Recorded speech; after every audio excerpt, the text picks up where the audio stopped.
Hey, welcome in everyone to the first ever Scott Fish Bowl draft located here live in Atlanta. Roto Superstar, host of the event, the real FF GOAT, Nick Heffley, in attendance here for another episode of Fantasy. Right here, presented to you as always is rotoballer.com. Of course, that is rotoballer.com. So we're sending everybody out. I'm kind of watching over the festivities right now. We've got two separate drafts here going on currently live. We have Atlanta 1, we have Atlanta 2. If you want to follow along with these drafts on Sleeper, Scott Fish at ScottFish24 did put these out about a minute ago. So go to Scott Fish's Twitter account. That is Atlanta Live 1, Atlanta Live 2. We've got these covered right now. Of course, this is the Scott Fish Bowl, the grand of all grand fantasy football drafts that are done, charity drafts across the nation, across the world. We are supporting charity. Toys for Tots is who you're supporting here. So go to Toys for Tots if you're looking to donate and help out with the cause for the Scott Fish Bowl draft, of course. So as things are going, like I said, I'm trying to kind of cover a little bit of everything here. We're doing 10 rounds live here in Atlanta today, live and in person. We're going to stop after 10 rounds and then kick off the live draft with the live slow drafts that are going to be taking place across the nation here in about another week from now. So, of course, Scott Fish Bowl has that wild, funny scoring system that we've all come to know and love. Superflex draft. These drafts are going to also, if you're drafting on my fantasy league, of course, you're going to be drafting with the option of having a kicker in your lineup. Of course, the sleeper drafts, the live draft, we're actually going to be doing in the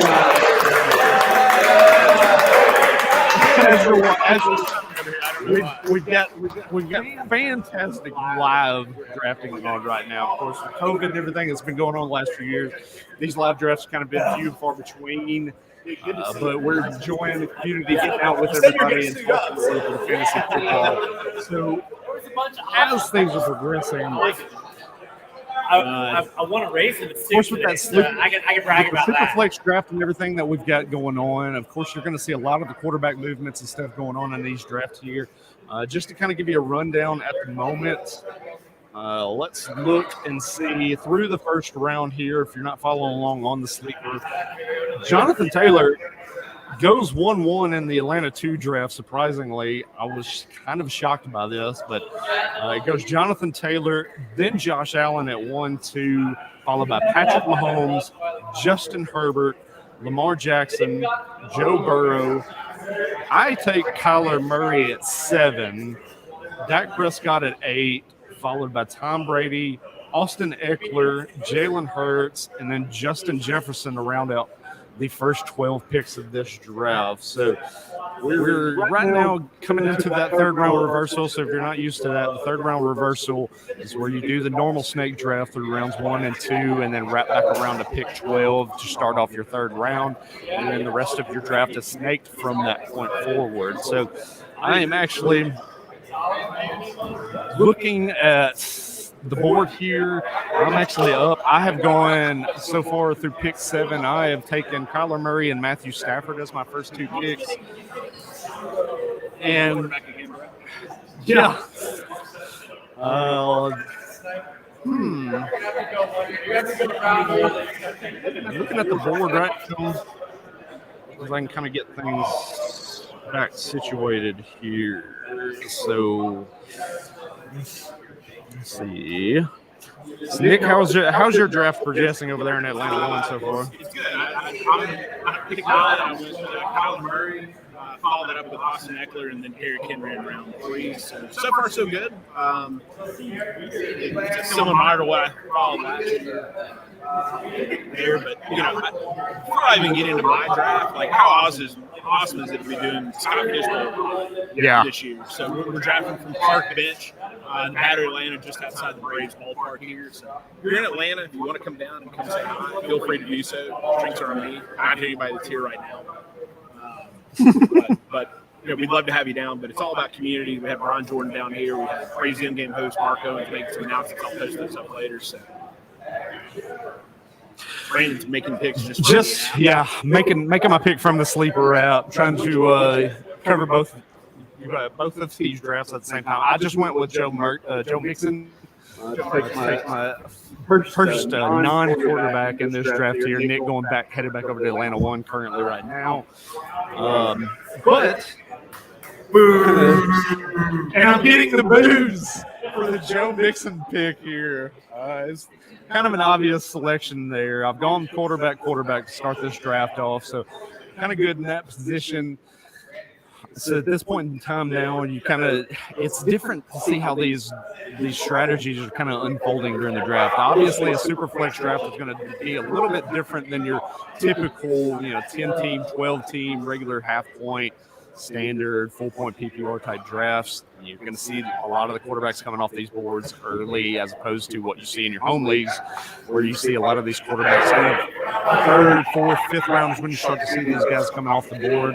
These guys are going to come off hot and heavy because obviously quarterback scoring in Scott Fishbowl is vitally important. You're looking at getting an extra half point on completions, -1 for the incompletions. So you do get bonus points for your completion percentage for your quarterback each week. One major difference that we're losing this year in SFB 12 is going to be these quarterback sacks were taken away. Because obviously we saw a lot of that last year. Quarterback sacks were a big thing that hit the quarterback position last year. You saw a lot of players putting up negative numbers in certain weeks. So it was really important that you got one of these top tier type quarterbacks in your draft. So as we're blazing through this draft here, we're about to hit the end of round 3. So like I said, if you're not following on the sleeper app, following these draft boards, Atlanta Live 1, Atlanta Live 2, my current draft right now that we're looking at ran off the first round to you. Starting off in the second round, you're looking at Jamar Chase, first pick, second round, followed by Cooper Kupp. So Cooper Kupp goes wide receiver 3 in this draft. You're going to see those top 3 wide receivers really kind of fluctuate in a lot of these drafts, whether it's Jefferson at 1 as the consensus. You're going to see a lot of Jamar Chase drafted as the first wide receiver off the board, and then Cooper Kupp, obviously coming off the big year last year. A lot of people are going to be primed and ready to drop him into their rosters as well this year. So after that, pick 3, third round, Christian McCaffrey finally coming off the board. More applause.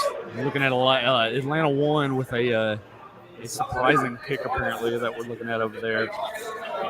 Following along with the draft there, going back through Russell Wilson after Christian McCaffrey pick, Dalvin Cook, Matthew Stafford was my pick there with 5th pick in round 2, Najee Harris behind me, Derek Carr, Mark Andrews, Travis Kelce, Aaron Rodgers, and then Matt Ryan to round out the first 2 rounds. So you're looking at 1, 2, 3, 4, 5, 6, 7, 8, 9, 10, 11, 12, 13, 14, 15, 16 quarterbacks are already off the board through 2.5 rounds right now.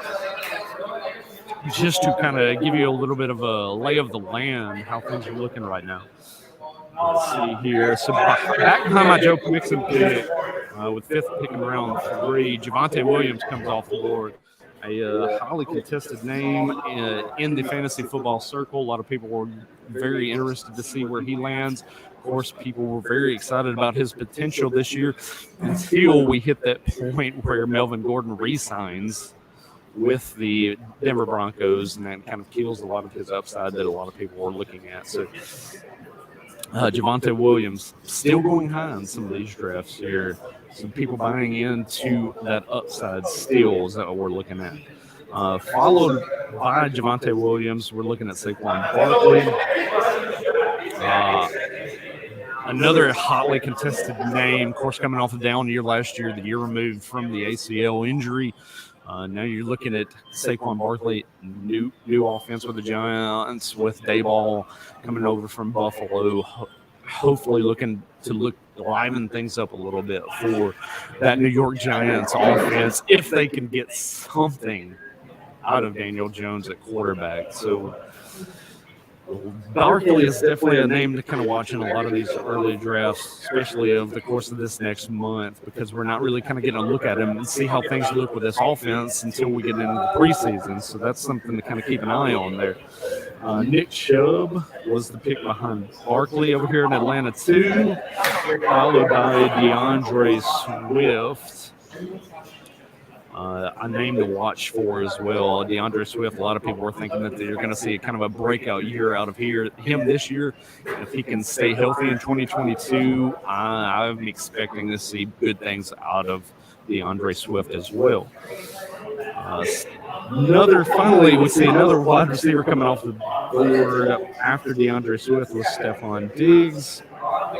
Let's see, that was almost a full round after Adams comes off the board, and then Darren Waller to round out the third round here. Let's see here. Trevor Lawrence starting off the fourth round here in action at SFB 12 Atlanta. And then we have Aaron Jones coming off the board. And then here we go. I was wondering when this pick was going to be made. Third pick in round 4, Alvin Kamara comes off the board. That is one that we're really kind of wanting to kind of keep an eye on as things unfold over the course of the next month, is because we don't know exactly what his legal situation is looking like. Suspension potential coming from the NFL. Of course, if you followed along, there's a little bit of rumor out there that he could potentially miss 6 games. So that is a boom or bust, or what we like to say on this podcast, a woo or a boo. A potential situation with Alvin Kamara. If he doesn't miss any games, you're getting him around 4, and you're getting that guy that's obviously RB1 potential that's going to bring you a lot of upside each and every week. But what are you getting exactly out of Alvin Kamara is the question, because we saw last year Sean Payton's first year not being the coach for the New Orleans Saints. We got a situation here where you've got Jameis Winston back at quarterback. You saw a little bit of situation with Alvin Kamara's numbers drop a little bit in that offense too. So that's kind of something to kind of keep an eye on with the potential of Alvin Kamara if he's not suspended. If he is suspended those 6 games, you've got a guy that's missing out of your lineup for quite a while. So I'm back up here in round number 4 here. I'm just going to update my board and see what we're looking like. Getting boos from the crowd here. So I'm going Kyler Murray, Matthew Stafford, Joe Mixon so far, and kind of looking at the board currently, seeing what I like here, and looking at my rankings that are available on rotoballer.com, by the way. If you do, go over to the website there and check those out. But I'm going to keep with the running back trend for myself and go Leonard Fournette, running back from the Tampa Bay Buccaneers. We did see last year he had put together a very solid year in that offense. If we can kind of keep him healthy for that full slate of the season, that Buccaneers offense, I think, is going to wind up having to go through him quite a bit. You know, they're down at wide receiver. Chris Godwin injured.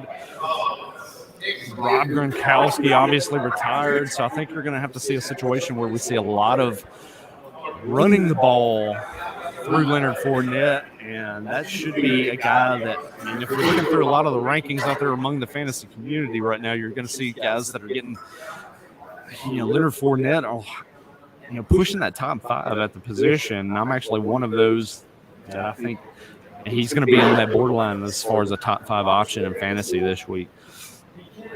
Kind of looking at some of the comments there, and the guys, of course, come bring comments to us to the show here. We got Scott Cobe. He's doing the live draft in Boston here in 2 weeks. congrats to you, sir. I think that's going to be a big thing, doing that live draft in Boston. I think that's what we're looking for here with this live Scott Fish Bowl. Is we want to bring that community together. A lot of these guys come together, meeting everybody for the first time, seeing these face-to-face. A lot of these first-time Scott Fish Bowl drafters that are in the building as well. Yeah, kudos to these guys. Getting into the Scott Fish Bowl, it's a great fraternity. Getting into these drafts, it's an awesome time. Myself, this has been the 5th year that I'm involved in the Scott Fish Bowl.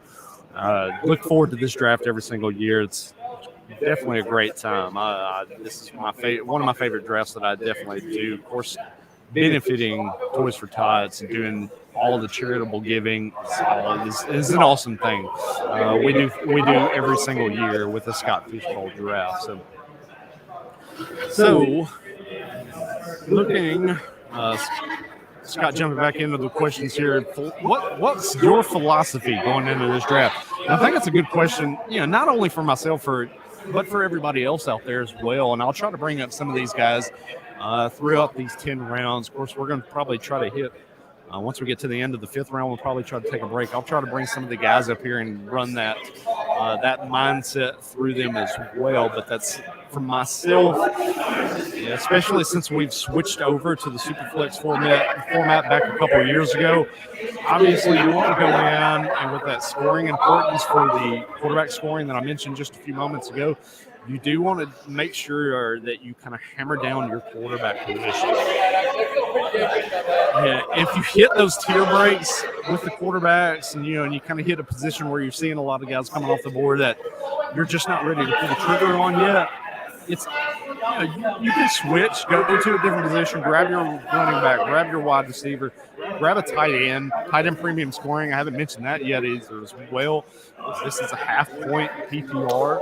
So you're getting a half-point PPR per reception for the running backs and wide receivers, while the tight ends actually get that extra half-a-point PPR. So they're getting extra benefit here with the tight end premium scoring here. So that actually adds a little bit of added strategy to these drafts too. Same thing with the quarterback. If you can't get these early tight ends and you don't get the guys like a Kelsey Andrews and those long lines of those type of guys, then you do want to kind of look elsewhere and start to kind of hammer at different positions. You don't want to reach for guys out of position just because of the scoring, because 9 times out of 10, that's definitely going to affect your team when you roster each and every single week. So that's what I'm looking at myself. So as we get back into the draft here, George Kittle drafted back behind me. And then finishing off the round here, we got Mike Evans, Tyreek Hill coming over to the Dolphins from the Kansas City Chiefs. We also, through the early stages of the offseason, that was a big discussion point with Tua Tagovailoa and that situation at quarterback. How's he going to do with the new quarterback? How can Tua support the weapons that they've got down in Miami currently? Tyreek Hill, then we go back to the quarterback position. Ryan Tannehill, and then we get finally a rookie coming off the board with Breece Hall to end this 4th round. That was a player that I was really interested to see where he would wind up, and kind of going through here and updating my draft board as we speak. Like I said, this is definitely a going through and juggling things during the draft and presenting this podcast to you all. And of course, I appreciate everybody jumping in and keeping track with us and following along here on the Woo Fantasy Podcast special edition on a Saturday, SFB 12 here in Atlanta. Let's see. And of course, I've got in the other side of the screen, if everybody can kind of keep track of that and watch that board there, you have kind of a lay of the land there. You see how the draft room looks with both the drafts going on simultaneously.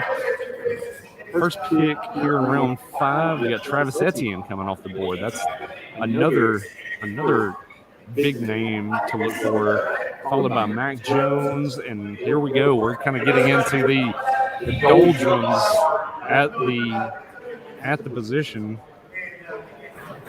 with the quarterbacks coming off the board. Hot and heavy, like I mentioned. Dalton Schultz coming off the board. Dalton Schultz coming off the board was definitely an interesting name to see there.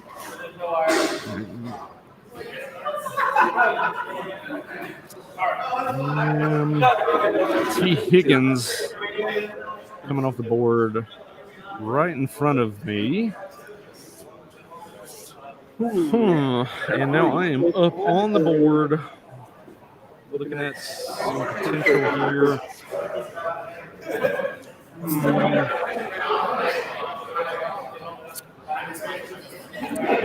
See, now that I've got Kyler Murray, I've got Matthew Stafford, Joe Mixon, Leonard Fournette, so I'm kind of set at a couple of the different positions currently. And then looking at my draft board, I've got a few options to go with here. Obviously, you're looking at guys that are around the board here. The wide receiver position is somewhere that I'm definitely looking at currently at this point in time. Top player left on my board right now, and guy that I'm going to go ahead and select here in this draft is going to be wide receiver. Now of the Philadelphia Eagles, that is A.J. Brown. It's going to be my wide receiver 1 here in SFB 12. Definitely a name. I mean,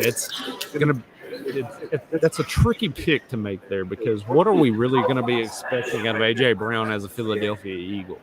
Coming into the new offense, we've seen a little bit of rapport here in between with Jalen Hurts in the offseason. They've worked out together a little bit. But with that offense last year, we saw the targets with A.J. Brown last year just not be there with the Tennessee Titans. Of course, he missed a little bit of time on the field last year as well.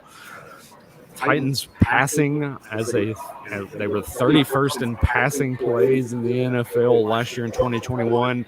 And he goes to the team that was 32nd with Philadelphia Eagles last year in 2021. Obviously, they're bringing in a little bit more new offensive minds with the new offensive coordinator in Philadelphia.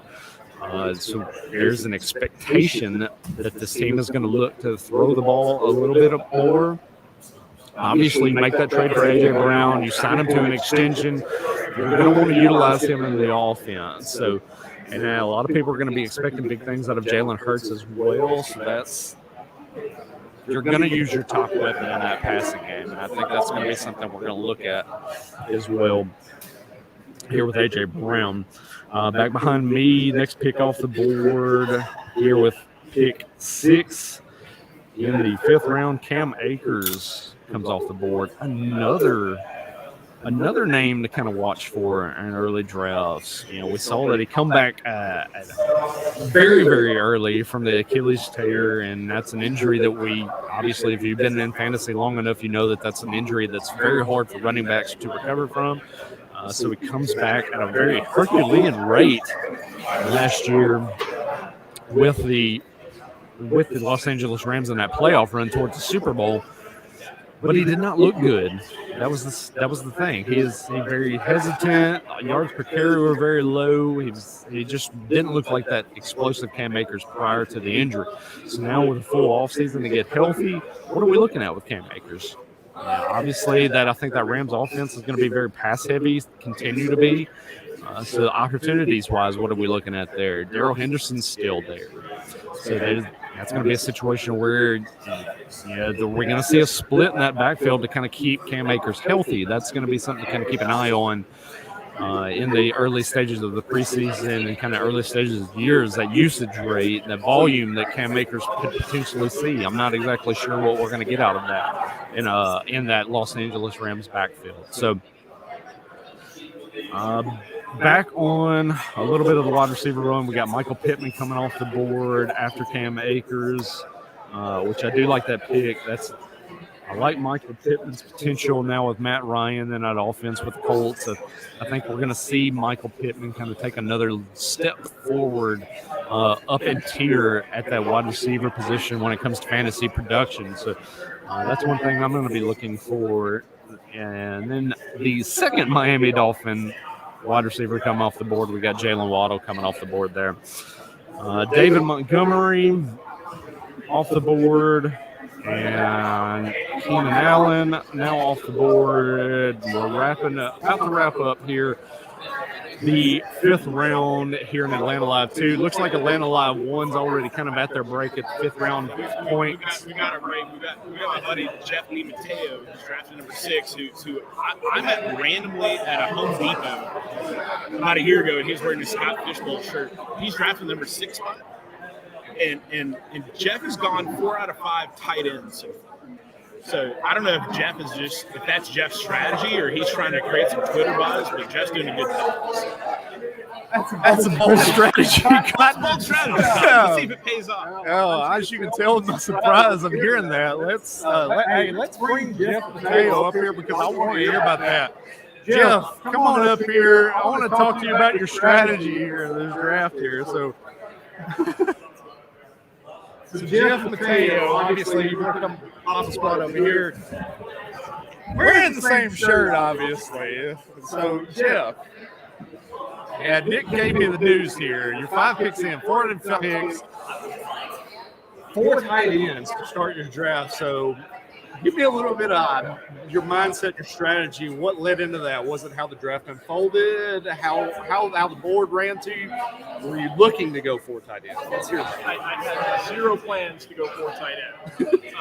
I was really hoping Joe Burrow was going to come to me at 6. Okay. That didn't happen. Got sniped, 5 spot. There goes Burrow. So, of course, I took Kelsey. And really, every time I came up, it turned into a situation where the tight end that was there, to me, was the best individual value on the board. Okay. So I just kept taking him, and I said, well, if I can't get a great super flex player because the quarterbacks got really thin early, Yep. I'm going to go ahead and take the tight end premium in all of my flex points. Okay. So while guys are loading up at wide receiver, getting their half point everywhere, I'm going to take the full point, get all the tight end bonuses in all those spots. So I got one after the catch in Kittle. I've got Pitts, obviously, is a monster athlete. Right. Kelsey's basically a wide receiver. You know, every guy I took stands to see a pretty significant amount of volume for their team. Right. So I felt like, hey, you know what? I can go ahead and win at wide receiver in terms of receptions and yards through my tight ends. And then I can go take 100 target guys later that, you know, might be lesser renowned, but they're going to do just enough to keep me competitive. Right. And I mean, it's interesting because obviously that's a zig when others are zagging type of mentality. I respect how you're kind of attacking the board there. I like your strategy that you're doing right now. And it's obviously the thing we talk about a lot of times, best player available on the board. And that's what you've kind of gone with, best player available. So a lot of guys following to you in certain directions. So now the last 5 picks, how are we looking? What are we wanting to do with these last 5 picks? Now you're 4 out of 5 tight ends. You've got some roster needs to hit at through the rest of this draft. I mean, don't sleep on another tight end. Hey, No, do what you need to do. Let's be honest. We know I'm going to need running backs. We know I'm going to have to attack wide receiver at some point. Right. But I'm going to keep taking the board as it comes. You know, Right. If I can get the right values and the right picks, I'm going to pull the trigger. I'm not going to hamstring myself and reach for a player just because of positional need. Right. I'd rather tactically have an advantage in my week-to-week matchup as opposed to reach for a position because I need to fill a spot. True. That's a good point. I like that. Good, definitely good strategy. We'll keep an eye on you through the last 5 rounds of this live draft here in Atlanta, and I appreciate it, Jeff. Thanks for having me. Good talking to you, man. Yep, thank you. There you hear it, straight from Jeff. And what I'm going to pull it up to, I'm going to let me go to the live Atlanta 1 draft board. I kind of want to get a look at this myself. Of course, I've not really gotten a good look at their draft board currently. Let's see here. So, as we're looking at that particular draft board as well. So, Jeff that we just talked to, we just mentioned, of course, he's been drafting from the 1-6 spot. He goes Kelsey, Pitts, Trey Lance as his QB1 in the 3rd round, George Kittle, Mike Gesicki as his 4th pick through this draft here. And then looking at this actual draft here in Atlanta Live 1, we're looking same start as Atlanta Live 2. You had Jonathan Taylor at 1, Josh Allen at 2, Justin Herbert, followed by Patrick Mahomes, Joe Burrow. So kind of the same first few picks that we saw here over in Atlanta Live 2 that I'm currently running and talking about myself. Kind of the same setup. And then we had Dak Prescott, Russell Wilson, Kyler Murray going to, oddly enough, real FF GOAT, taking Kyler Murray at 7 over at pick 9, where I took him at 7. Matthew Stafford going in the first round in this particular draft. He wraps back around to me, and I get him in round 2 in my draft. Lamar Jackson at 11.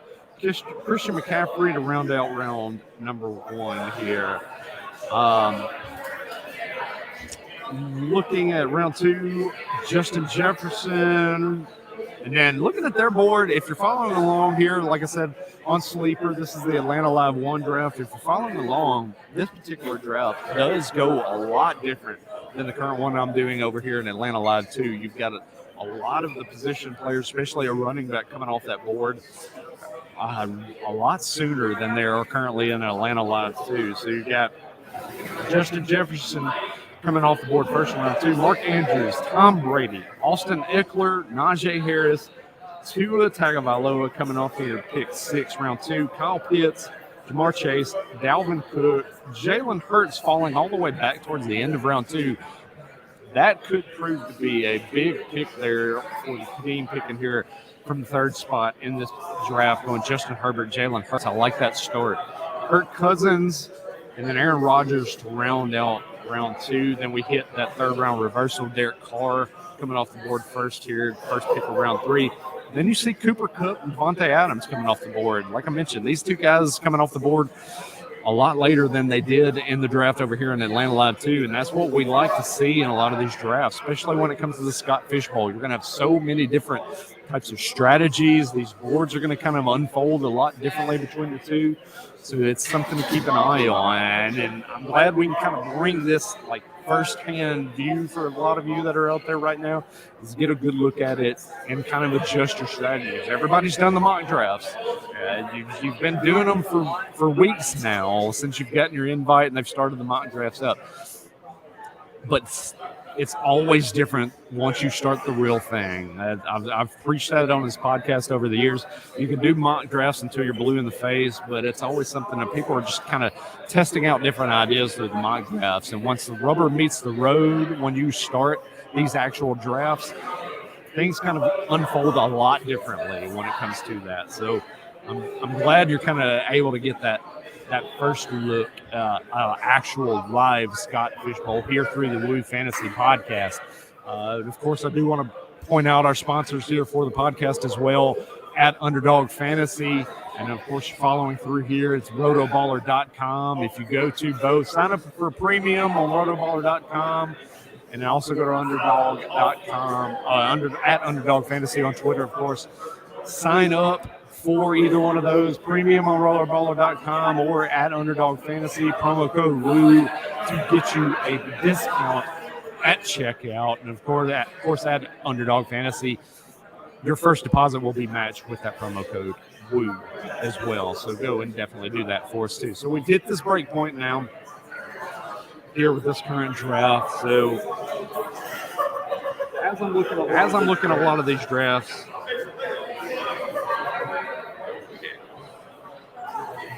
and how things are kind of unfolding currently,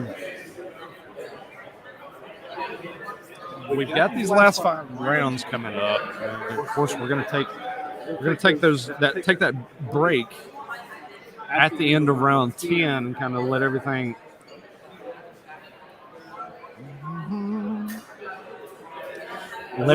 kind of build back up and start again. You know, it's a good thing to kind of see how your roster has kind of built up a little bit. Once things have really kind of started with these first 10 rounds, you get a good look to see how everybody else is positioned. You get a really good look at as far as roster composition with some of these teams, and then that can really help build your strategy through the rest of this draft. So one thing that I'm kind of wanting to see, and this has definitely been a point that we've wanted to talk about and watch. It's definitely that elephant in the room, so to speak, that we've not really discussed or talked about. Deshaun Watson. That is the absolute bugaboo when it comes to fantasy drafts right now. And if you're involved in one of these slow drafts like the Scott Fish Bowl, once word comes down of this suspension from the NFL, this could be a make or break situation for a team during this draft. And I'm not sure that this is going to be a situation that's talked about enough. But this slow draft situation, let's say this suspension comes down post July 4th. Maybe this comes down before the rest of the slow drafts kick off. Fantastic, great. Then he's going to get put in a position where he's going to kind of get drafted at his regular draft position based on the amount of suspension he received. But if we don't receive suspension news until after these live drafts are kicked off and going, this guy could kind of go in a spot in a draft where he could really help a team win this league if, say, he gets that 8-game suspension that's been a rumor. Now, personally, myself, I think that he's going to get that full year. I think he's going to be out again like he was last year. And we're not going to see any Deshaun Watson in 2022. And so I think that's going to be a where everybody's going to be sitting back and waiting with Deshaun Watson right now. I don't expect to see him get drafted in these 10 rounds today, obviously. But even still, we're looking at a ton of quarterbacks off the board already through 5 rounds in this draft. So keep that in mind as your Scott Fishbowl draft gets underway. These quarterbacks are going to come off the board fast. And even though I do preach, go, follow your own strategy, do what's best when it comes to your own roster composition.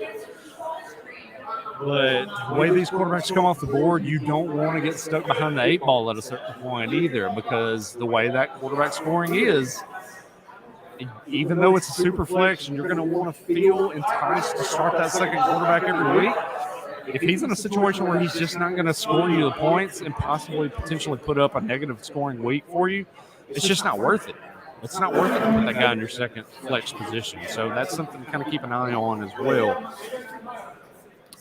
Just if you followed our podcast long enough, between myself and Nick Heffler there, we've always told you to kind of let the draft come to you. You can have a strategy going into the draft, but pretty much every single time when you go into a draft room, your strategy is going to get busted. That's just kind of the nature of the beast. That's how things have always been. So keep an eye on how this draft unfolds. We're going to kind of watch the rest of these next 5 rounds. I think as a lot of guys have kind of built that base with their 2 quarterbacks, now you're kind of going to get into a regular draft, so to speak. So that's how I'm kind of looking at how the rest of this draft goes.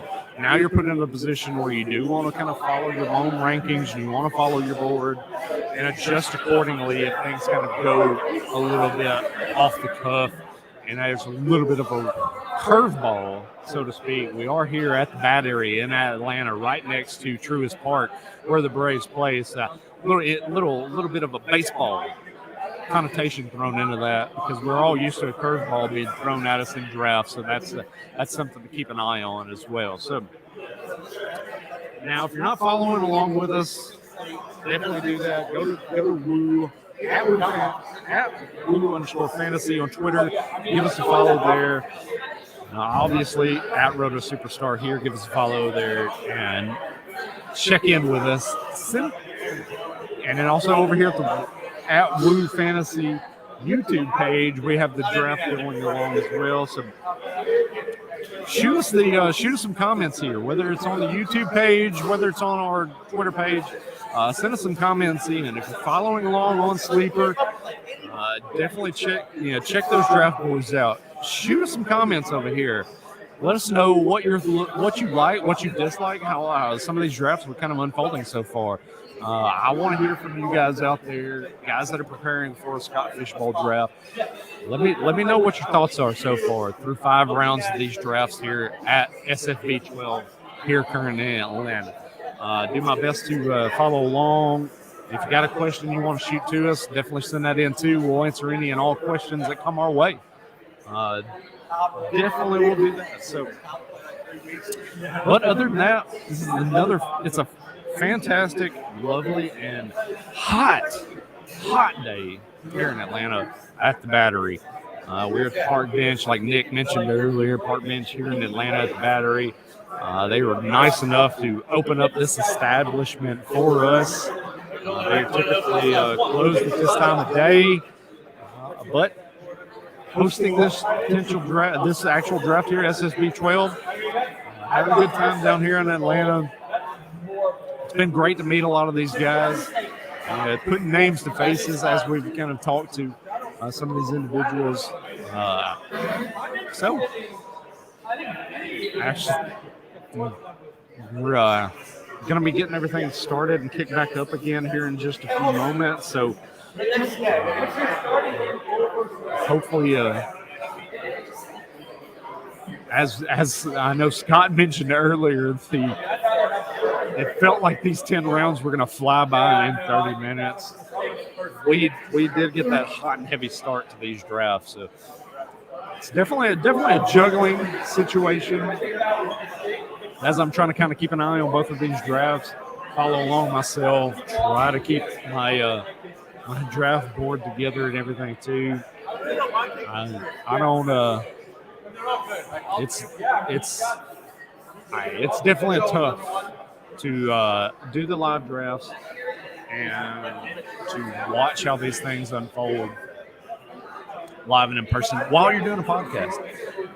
I've done them before where I'm hosting the live podcast and drafted just the one league that I'm in myself. But here we are. I'm in a room with 23 other guys doing this draft, trying to keep an eye on both of it. It's definitely a task. I'll say that. That's one thing I would point out there to you guys out there. So, got Nick headed back up here. Nick's been doing the mingling around the room. What's the word around the room there as we're in this break? I mean, that's just what it's all about. You know, I've been talking with a lot of guys that have been here, and you know, so many guys from Atlanta or just the Southeast in general that, you know, that's what it's all about, is just getting together. Yep. You know, getting to know people in the industry. You know, a lot of these guys too, and what you know, you and I've been telling people, you and I've been drafting live since the late '90s. Yep. A lot of guys, this is their first live draft, or they just don't do live drafts very often. So it's nice to be able to get together and just draft live, get to know people, which, you know, I thought that was commonplace. You and I have done live drafts for a long time. Right. So just the amount of people, this is their first live draft or just haven't really done them very often, is awesome. Yeah, that's definitely wild. That's we kind of take that for granted. A lot of, like what you just said, we talk about a lot of times, you know, doing a live draft. You're not used to really kind of hearing that too much. A lot of people that only do the drafts online. Oh yeah, no. Never done the draft in person at all before either. So that's definitely something to kind of keep an eye on. That's a neat situation. That's good. I like that's what the Scott Fish Bowl was made for. We're putting people together. Guys have, you know, never done a live draft before, never been in the same room with another person. Like I mentioned before, I mean, you get into a live draft room with someone, it's a different feel altogether than sitting in front of your computer, your iPad, your phone, and doing a draft online. It's a different feel altogether. A lot of times, you know, you get in a room and it's your first live draft. Some people probably feel a little bit of that pressure for that atmosphere. You know, you're not used to kind of getting in a room with other guys and hearing the comments being made live and in person. That's definitely something that, you know, it takes getting used to if you're not used to. Like, you know, Nick mentioned, he and I we've been doing drafts for fantasy football dating back all the way to 1997, just to date myself a little bit there. But you know, that was the very first year that I did a fantasy football draft was a live draft. That's in this old home league that we've mentioned on this podcast before. That actual draft that's actually been going on. That actual home league has been going on since 1992 when that got started up. So, and that league's still alive and well, flourishing. We've kind of had the same group of guys in that league for years now. And that's kind of what we see in a lot of these drafts here too. You get these guys in these live drafts. You've already been there before. they've been involved in it for years now. Kind of like myself, like I mentioned, this is my fifth year in the Scott Fish Bowl, and you kind of get you get that sense of camaraderie with a lot of these guys. You develop these relationships with a lot of these guys that you draft with. You follow each other on Twitter. That's kind of the point of the whole So thing. maybe next year you Following everybody on Twitter, carrying on conversations. A lot of the slow drafts that are out there right now, you're doing chats right now. You're doing chats with not only your league mates in your potential division, but you're also doing, your draft. It's always going to be the brave schedule then. Chats. That's true. The Braves schedule. You'll see I'm drafting from 1-5. You got the 1-5 chats out there, guys discussing strategy here and there and stuff like that. But Scott, then, of course, following along with our draft here. There's no game. There's no security. How do you feel your draft has gone so far? My draft, I'm okay with how the board's kind of fallen so far. We would have been Just to kind of looking at maybe 1 year. how the board's coming along. Like I mentioned, very quarterback heavy early. We went 8 consecutive quarterbacks in the first round after the Jonathan Taylor pick at 1-1. I expected it, and I was kind of coming in based on a lot of the super flex drafts that I've done through Underdog and some of the mocks that I've done too. You're expecting to see a lot of these teams that are doing, back-to-back quarterbacks, because you kind of get that feeling like, hey, I've got to get my quarterback set, and then I'll build my roster from that point on. It's kind of how I've looked at it too. And the way that the draft fell for me, obviously, I've got Kyler Murray's a quarterback that I've got in my top 5 of my quarterback rankings. I got him as the 6th quarterback in this draft, so I'm kind of falling right along in line with consensus when it comes to that. But then wrapping back around, looking at the way the board was falling, I saw a lot of these position players kind of dipping down the board as the quarterbacks are coming off. So I'm kind of adjusting my own draft board as things go. And that's why I went with Matthew Stafford in the second round. Obviously, coming off a good year with the Rams, they win the Super Bowl. Will there be that Super Bowl hangover? Who's to say? But I think Matthew Stafford's a quarterback that's thriving in that offense there in Los Angeles with the Rams. I think we're expecting another big year out of Matthew Stafford in that offense. I like that pick there right there in the middle of the second round with Stafford to lock down my QB. So that's the position where I'm looking at. I can feel my first flex position now with a quarterback each and every week with 2 guys that I consider to be sturdy options. I'm liking how things are evolving. Following up after that, Joe Mixon went up for that. I'm getting 2 guys that are potentially easily right now top 10 options at the running back position based on their workload that they're going to see through the year. And that's something we're not really talking about too much of the scoring is the added bonus for getting first downs. Mixon for his receiving ability as well. And then also Fournette just being that hammer in that Tampa Bay backfield. I think you're looking at 2 guys that are going to accumulate a lot of points, even with first downs accumulated. That's what I'm looking at with both of those 2 selections as well. So now I'm kind of got that solid base. Now the AJ Brown pick as my wide receiver 1. So, there's some good gambling. I'm not in love with it, but kind of best player on the board at that point in time during the draft, so kind of went with that pick there. Got things settled as I'm looking at my wide receivers and how things are kind of coming off the board there now. Really got a year. So now, where things are kind of looking, I'm looking at this board and seeing how some of these picks are going to kind of start to come off now. I'm looking at what's going to come back to me, and that's what I like about being in the middle of this draft board right now, and that getting in that 5, 6, 7 spot, especially in this Scott Fish Bowl with the Superflex scoring, gives me a little bit of flexibility. Hey, I'm going to have a shot at getting a quarterback in that first round that I want. So that's something I'm kind of keeping an eye on as well. It gives me that flexibility in the middle of the draft.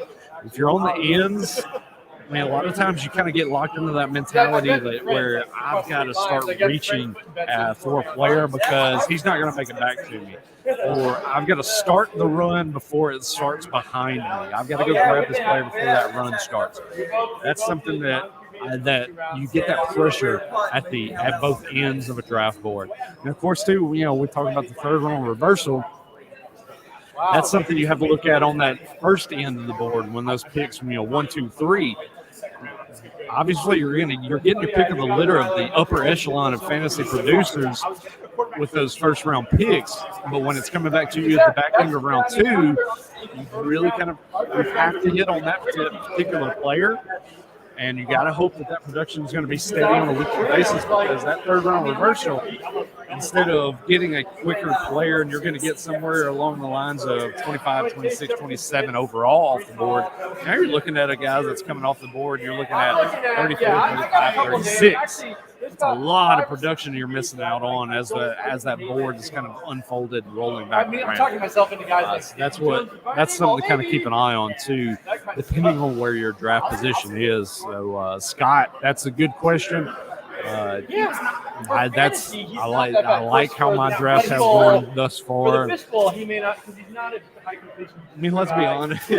First 3 picks in our draft. I mean, if you're already hating your team after the first 3 picks, then you're probably already nervous. And you're not really fully prepared, and you're scrambling and you're drafting on tilt. To use that poker lingo that we've talked about from time to time as well. I may just go 3 startable guys and then match play the net. I mean, that's the way you can.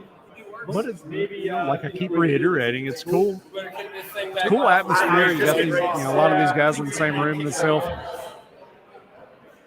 Nick coming back around is going to get everybody situated. We're going to get this draft kick back up again and finish these next 5 rounds. So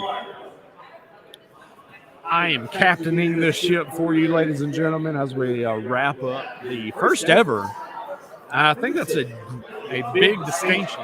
I can't reiterate enough how honored I feel, especially to be here and present this first ever live in person Scott Fish Bowl draft here in Atlanta. Obviously, thank Scott Fish every single year for the invite. It's such an honor to be involved in this league each and every year. Scott, as many people as he's met over the years. All right, guys, let's go. Scott may not remember. I know we actually met at the Flex Draft from Washington, D.C. back a number of years ago. And that's where I met Scott Fish in person. And, you see it on Twitter all the time. Great guy. One of the most easy to talk to guys in the fantasy industry. So obviously, as I mentioned, great to know Scott Fish. He's an excellent individual. And the workload that goes into setting up the Scott Fish Bowl and captaining this whole thing is it's unfathomable. I couldn't imagine being the guy behind the curtain doing all of this. So kudos out to Scott Fish. That's at ScottFish24. Again, thank you for allowing us to host this draft here today in Atlanta, and hopefully everything goes without a hitch with the rest of these. We should have a. Scott Fish Bowl last year, it was optional, but because we're drafting on sleeper, it is a must. So just keep that first. So we'll clear it. Fish is in our group chat, so we can just ask him and just make sure we're clear on the rules and everything. Because it is a little bit different on sleeper than it is on base. Anybody have any other questions? By the way, before we get started, guys, everybody back. Get started your pace, like I said. We're here. Ladies over here starting to train. Ladies remember my trade for like 2 years now. So, hey, Larry, can I get a jacket coat? All right, let's roll. And there you have it, Nick, giving the dropping the green flag, so to speak. If you want to kind of use the NASCAR vernacular, we hit a caution flag. We've been doing caution laps for the last 20 minutes or so. Dropping the green flag, and we are back at it. And we're going to finish up these last 5 rounds of this draft.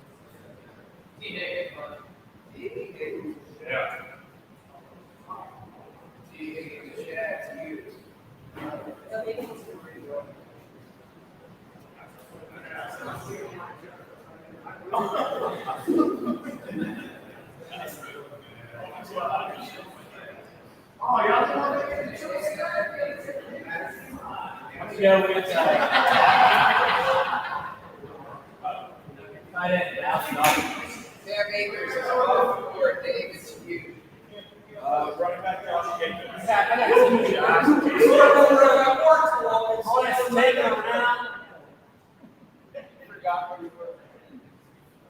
Josh Jacobs up for third down for you.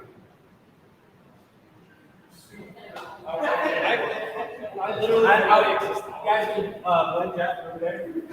Take all your hate. Dallas got it. Yeah.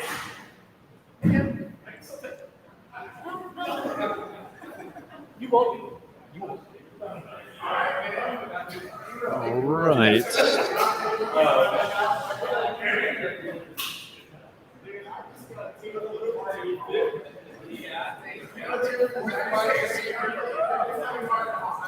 So here we go. We're starting off round 6. We've got Dallas Goedert as the first pick off the board. It was actually a pick that I was pondering on myself there in that last round, in round 5.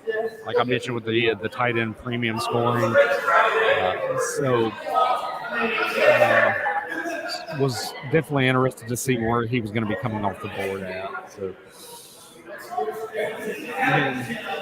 tight end run moving along here. Second pick in round 6, T.J. Hawkinson coming off the board. Detroit Lions obviously bringing out a lot of weapons in the offseason.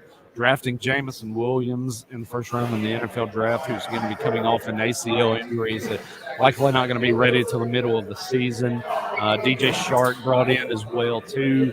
But that's the thing. You know, we saw T.J. Hawkinson disappoint just a little bit last year. That Detroit Lions offense, I mean, you know, they're definitely going to be an offense that we're expecting a little bit more out of, but I'm not sure we're going to see it because, you know, that coaching staff, they definitely want to kind of keep that ground and pound mentality on and win ball games, controlling the clock and with a defense. Jared Goff at quarterback, who's to say he takes another step forward? Second year in Detroit, so that's going to be something to kind of watch for there as well. Man.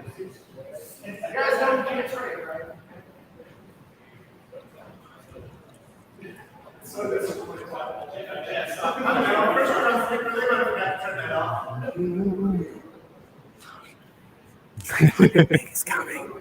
He's coming. He's prefacing his pick here. I got you. Letting everyone know what's going to happen over here in Atlanta Live 2. Not to give away a pick or anything, but he's got the Atlanta Falcons hat on. Can we say Homer?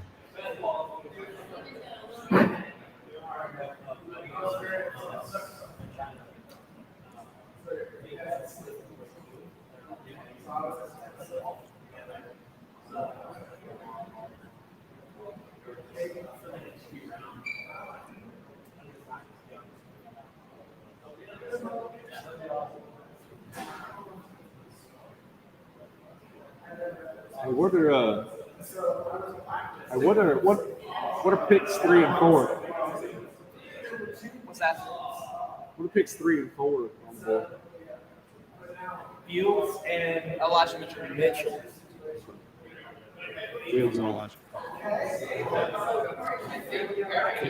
All right, pick 3 coming off the board was Justin Fields, followed by Elijah Mitchell. Elijah Mitchell, kind of a name that came out of nowhere for a lot of the casual fantasy footballers out there. A guy that was picked up off the waiver wires and was a big hit for a lot of people out there in 2021. But yeah, guys like myself that are really kind of dialed in and following in the NFL draft, and you know, I do a lot of film in the offseason and keep track of rookies as we head into the draft. Elijah Mitchell was a guy that I was kind of high on last year. I didn't like the landing spot, but hey, he worked himself up and got up to the top of that depth chart when everybody was talking Trey Sermon and loving Trey Sermon. Elijah Mitchell was actually the guy to take the mantle here in that backfield. Cortland Sutton coming off the board. Hi, how's it going there, sir? We're doing some networking. Yeah. Getting to meet a lot of great guys. I think I finally met everybody here. That was my goal. That was my goal before we got done with the split here, just to meet everybody. So it's been awesome just getting a chance to meet everybody, get everybody together in one spot. Like I said, it's a lot of these guys' first ever live draft, so it's definitely, you know how it's different when you don't have an app to be able to draft on. Exactly. Especially like you being able to keep up. Oh, and you're on the clock. Crap. Yeah, and I'm on the clock. We had Terry McLaurin come up just ahead of me. Looking at the board now, kind of seeing who I've got available to me.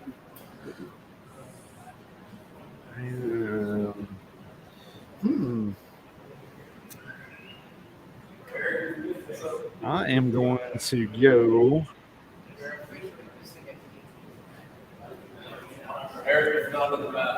I'm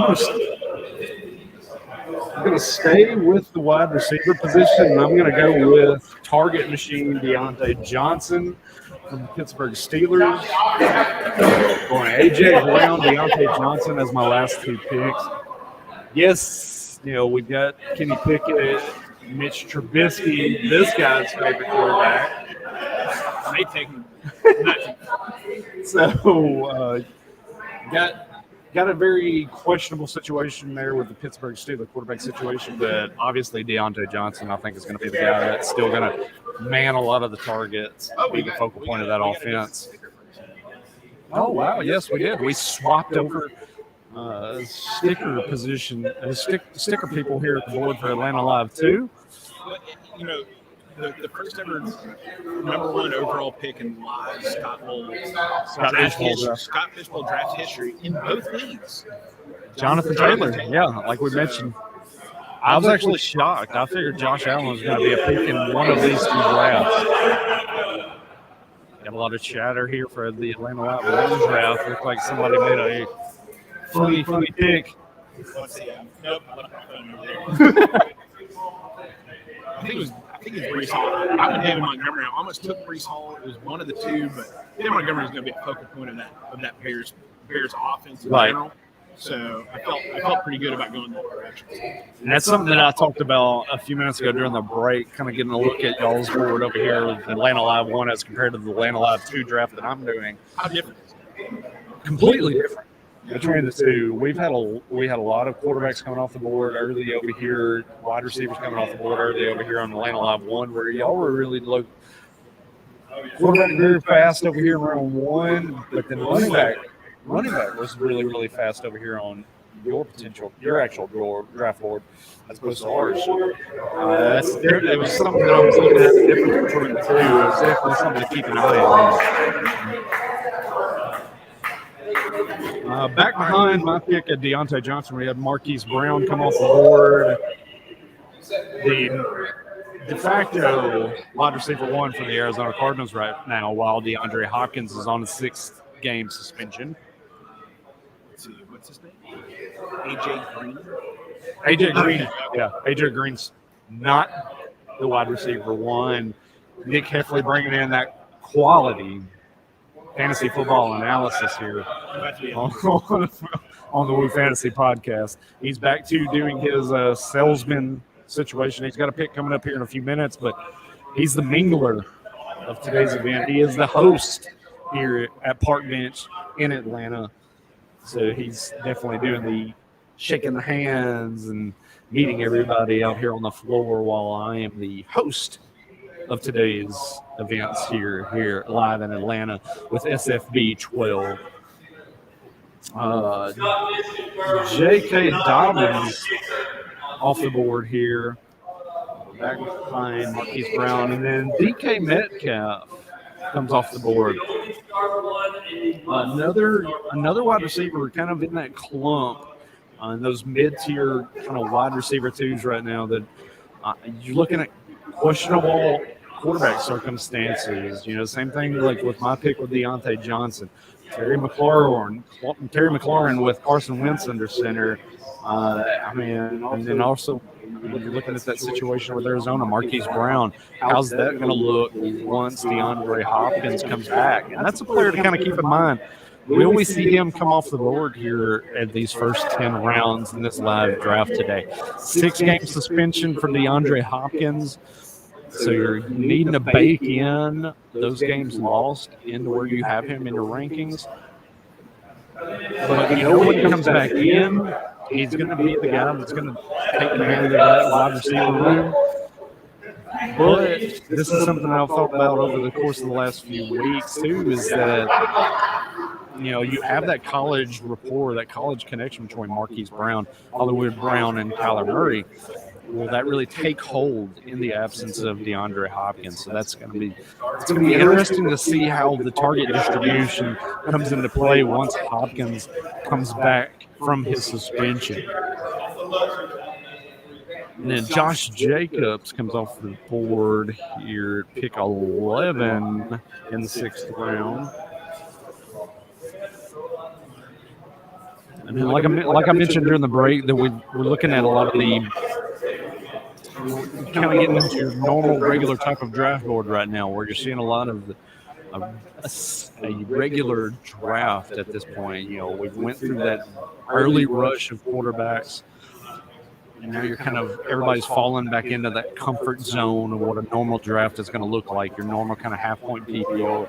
Some people do keep in mind with that tight end premium scoring, but now you've already kind of hit that breaking a point in those upper echelon tight ends too. So I think that's where you're going to see a little bit of that strategy come into play, is how guys are going to be valued based on where they are and what position that they play. So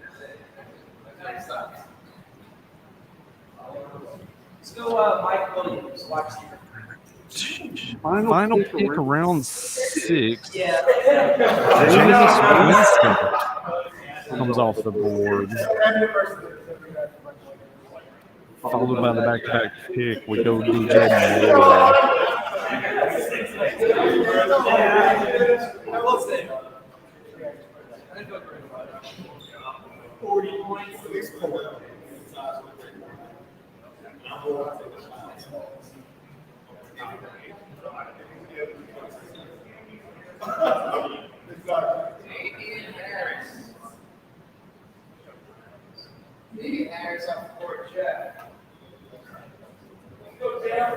After DJ Moore, we've got A.J. Dillon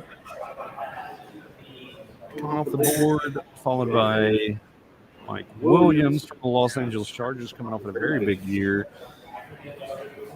with the Chargers, signing a new deal to stay in Los Angeles. Jerry Jeudy, we see him come off the board almost a full round after Cortland Sutton. That was one thing I wanted to kind of see how that came off the board in this draft as well, is because you have your Jerry Jeudy truthers out there, you have your Cortland Sutton truthers out there. I'm in the camp that I think Cortland Sutton's going to be in for a very good season with the Denver Broncos now with Russell Wilson under center. I think that's going to be where you're going to see how these two particular players come off the board in a lot of these drafts. You're going to see Cortland Sutton go probably about a full round ahead of Jerry Jeudy. And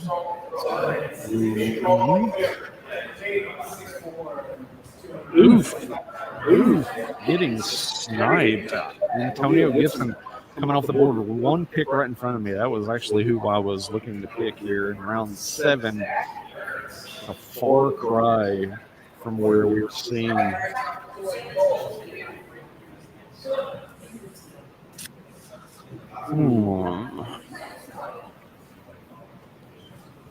So, looking at the board here now. And who I am currently looking at on this board.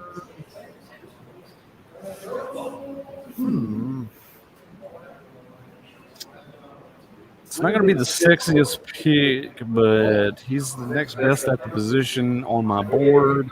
Factoring in the first downs accounted for and potentially getting in the end zone, I'm going to go with running back Damian Harris from the New England Patriots. And say what you will about the pick, the split backfield with Ramondre Stevenson. I mean, this is a guy that's just a very undervalued player at that position. He gets the job done for a team, Bill Belichick and the Patriots, they're just going to simply want to run the ball. There's rumblings coming out of early camp reports that they're wanting to kind of pick up a little bit more of the passing volume with Mac Jones in his second year under center, but Matt Patricia as the offensive coordinator for the New England Patriots tells me one thing and one thing only. They're going to run the ball a lot.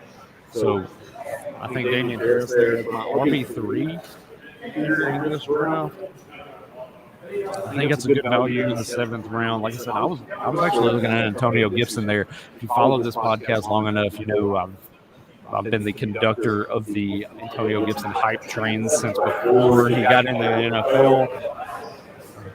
Even with them bringing Brian Robinson in Washington Commanders, with everybody talking about, hey, they're going to split this backfield work. They're going to take a little bit of work from Antonio Gibson. That's still his backfield to hold. J.D. McKissic, yes, he's still going to catch most of the passes out of that backfield, but I think it's still going to be Antonio Gibson's job there. So I like that pick. That was made right in front of the pick behind me.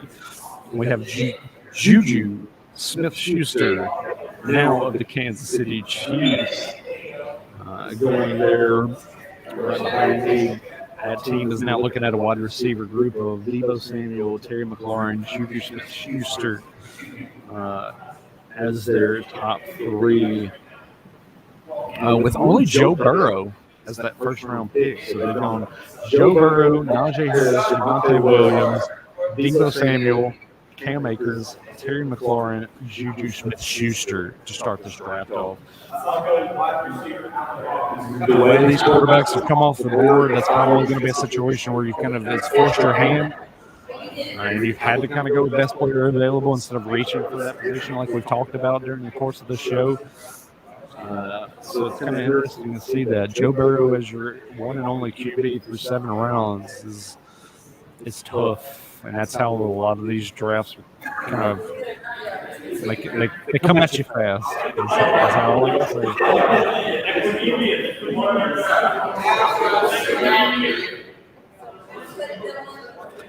And you have Allen Robinson coming off the board right after Juju Smith-Schuster, followed by Amon-Ra St. Brown at the end of the 2021 rookie sensation. A lot of people were very, very high on.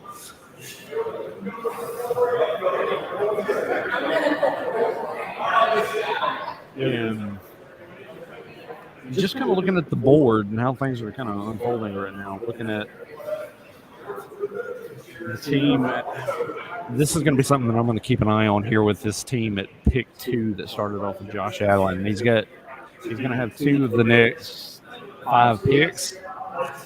He's only got Stephon Diggs, Keenan Allen at wide receiver so far.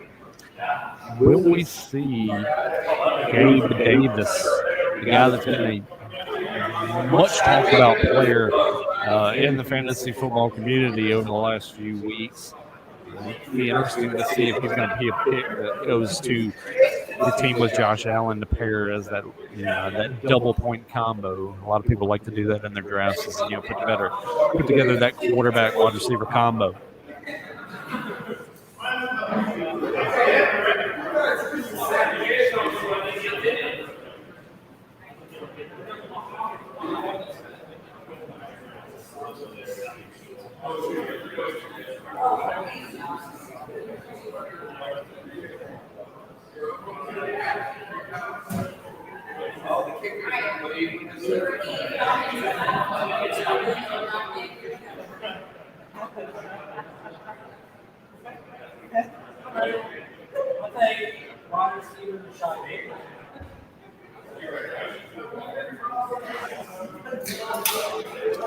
Well, let's see. He actually goes with Brandon Cooks. And we got it. There we go. The Falcons, man. taking Drake London here to end rounds. Let's go. In round 7. Rookie wide receiver.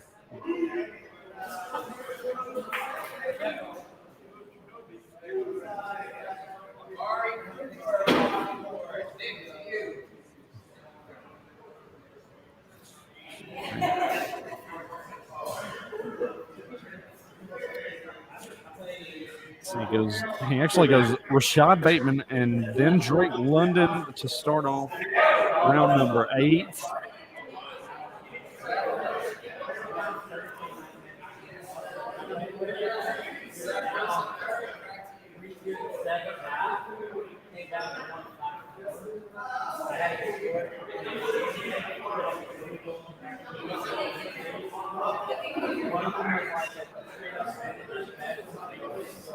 I have a draft pick. Once I get to my pick here in the 8th round, I have.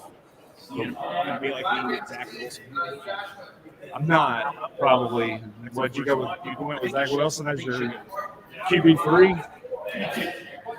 I've already got 2 QBs, so. You need it. Let's see. We're already in the 8th round. Yeah, 2 picks. 2 picks into the 8th round over here in Atlanta Live 2. A lot. Yes, that's what I was.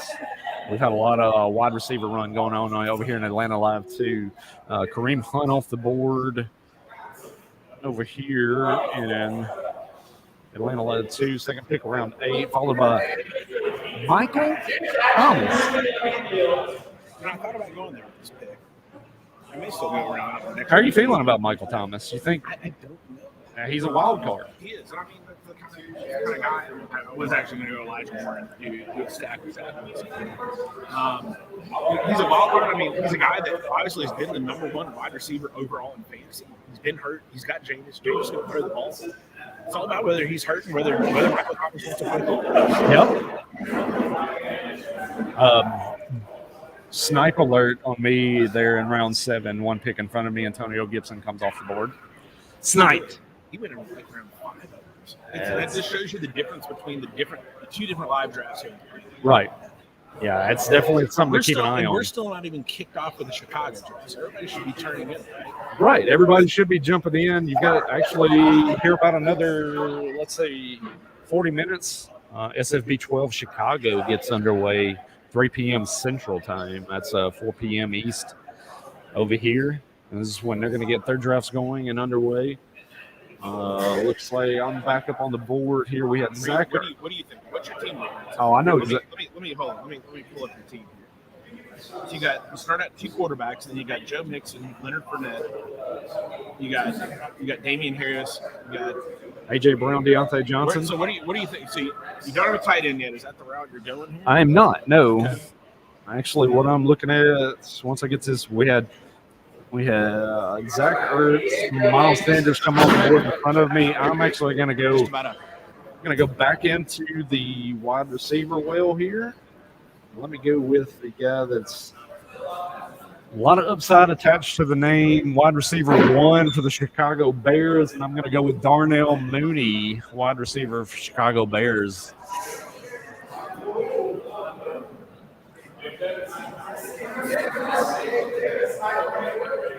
Now with Allen Robinson out of the way in Chicago, second year for Justin Fields. They've tried to develop a little rapport during the offseason. Darnell Mooney is my wide receiver 3. I think you just cannot beat that. As Nick mentioned a minute ago, I've still yet to grab a tight end. That could be something that I'm looking at here within the next round or 2 as we get into 9 and 10. So it's definitely going to be a situation. We've talked about it so far throughout the course of this podcast, is that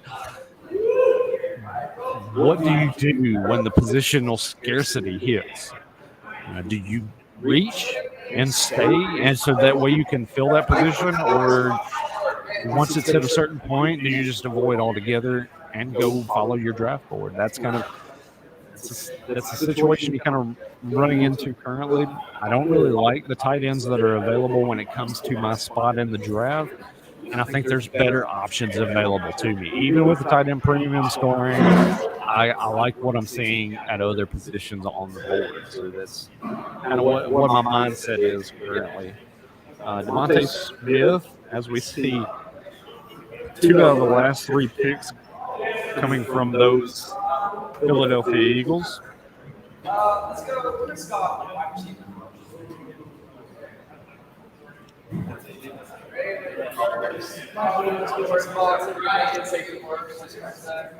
Like I mentioned, we're getting towards the end of round number 8. Only 2 more to go. James Winston, draft to you.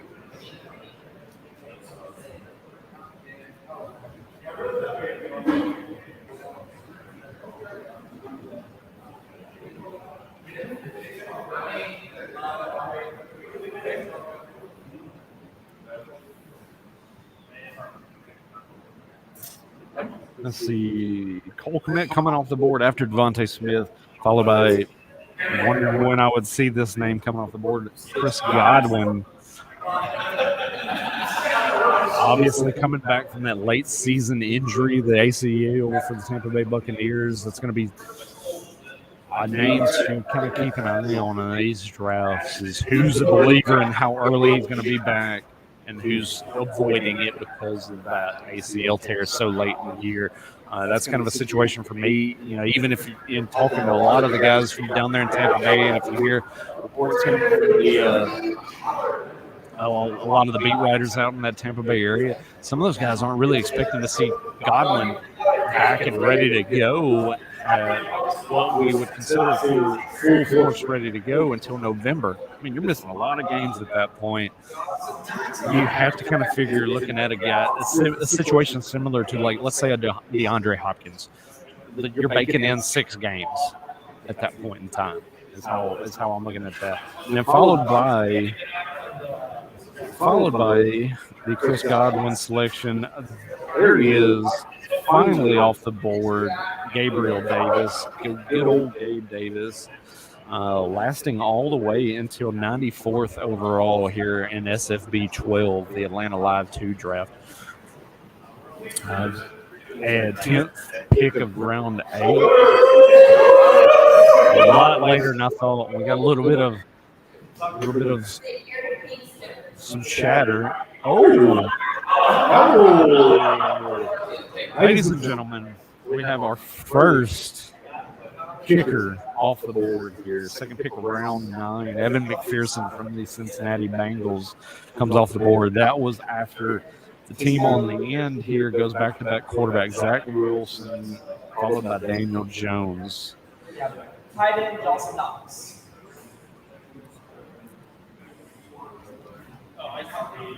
Yeah.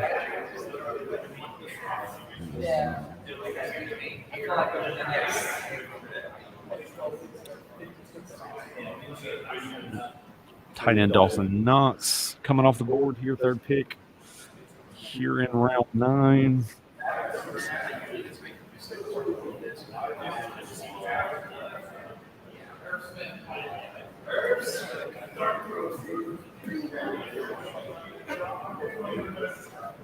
Herb Smith, Brandon for 2.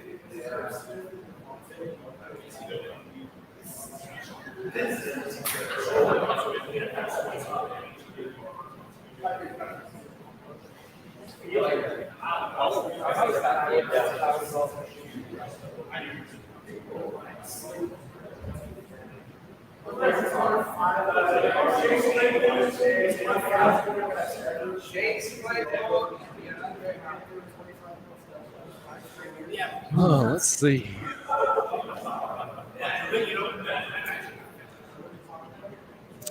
And even factoring in the break that we took, I mean, we're making pretty good time here as we get towards the end of what I like to call the first stage of SFB 12 here live in Atlanta with our 2 drafts going on currently. Basically a little over an hour that we've been drafting currently. Going to get these first 10 rounds knocked out. All about your kicker.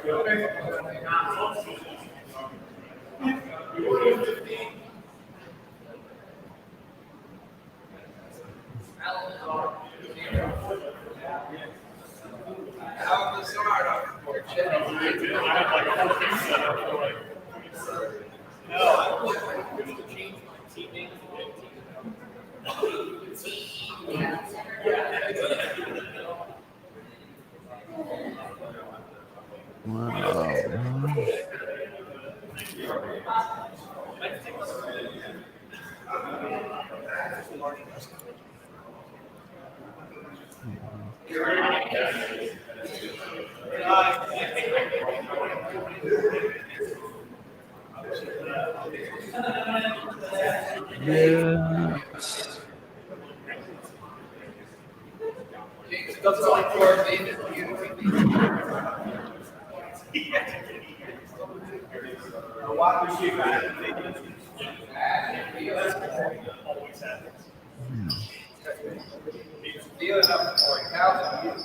Have announcements, baby.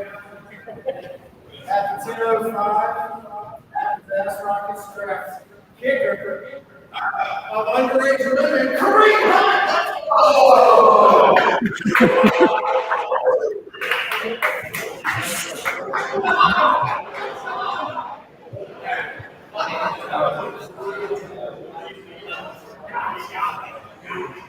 You always gotta love it.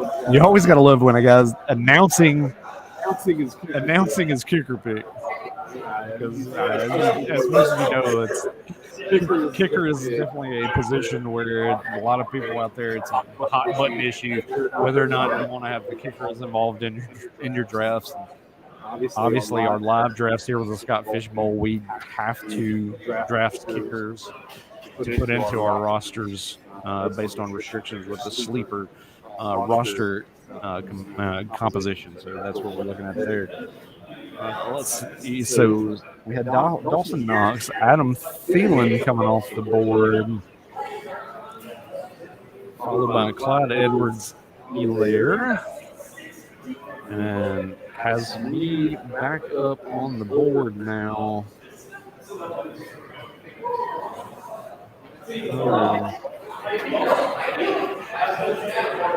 Trying to figure out where I want to go currently.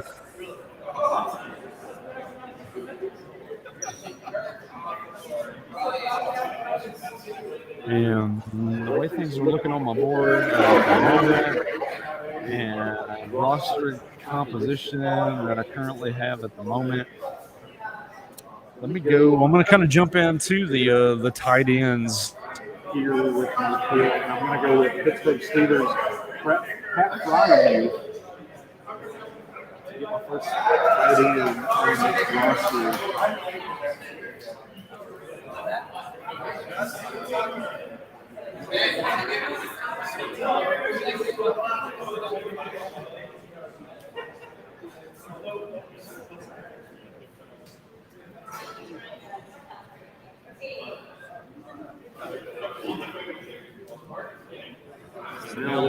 Now looking at my roster,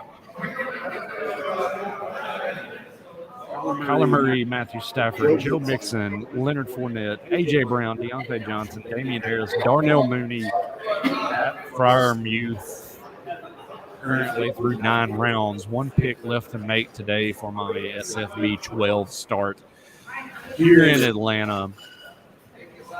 As we wrap up these first 10 rounds, I think Atlanta Live 1 is probably going to be a little bit closer to finishing before we will. So might see about getting a couple of those guys over here to talk about their strategy and see how things kind of unfolded, what they like, what they dislike.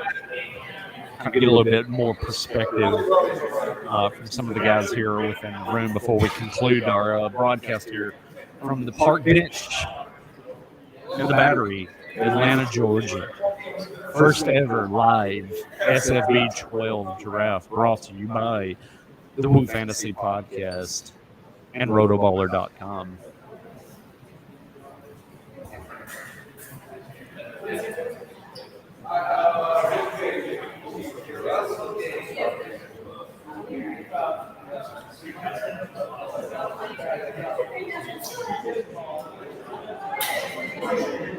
The old saying goes to, I don't know, a lot of you out there, if you've ever heard this during your live drafts in person, Here we are, we're in the 9th, 10th, 11th round. This is where championships are won and lost, ladies and gentlemen. It's not what you do in those first couple of rounds. I mean, a lot of those picks are kind of easily made for you. You kind of set up for you as long as you make the right selection and those guys don't get injured, stay on the field, and they produce. Those picks kind of really speak for themselves. But once you get into these middle rounds in a lot of these drafts, it's making the right picks, smart picks for the way your roster is constructed, and whether or not these guys hit and produce at a consistent rate. A lot of the drafts that are done on Underdog Fantasy at this point in time during the season, it's a whole different mentality altogether. Best ball drafting as opposed to week to week starting lineup setups. Your best ball drafts, you're reaching for your guys that you think are going to pop on big 1 week here, 1 week there. You don't have to worry about the consistency of their scoring week in and week out. Whereas opposed to where you're doing these particular drafts, you do want to kind of you want to get these guys that are going to be reliable options in your lineup week in and week out.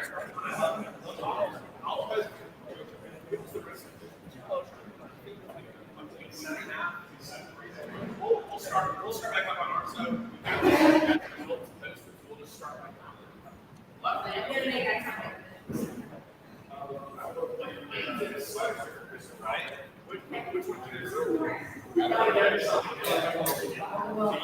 Let's see. A couple more picks to add in over here to Atlanta 2. We get Christian Kirk coming off the board after my pick of Freiermuth. Essentially the guy that broke the contract system for wide receivers in signing that big deal to go to Jacksonville in the offseason. That's really kind of set the ball in motion with a lot of these restructured contracts and extensions for some of these upper echelon elite tier receivers that have either, like Deebo Samuel's demanding trades, things like that. You're seeing Christian Kirk kind of set the market for these guys. Now these guys have numbers that they can go to their agents with and go to the teams with and just basically demand the kitchen sink, so to speak, to be able to sign a contract because of what Christian Kirk signed for.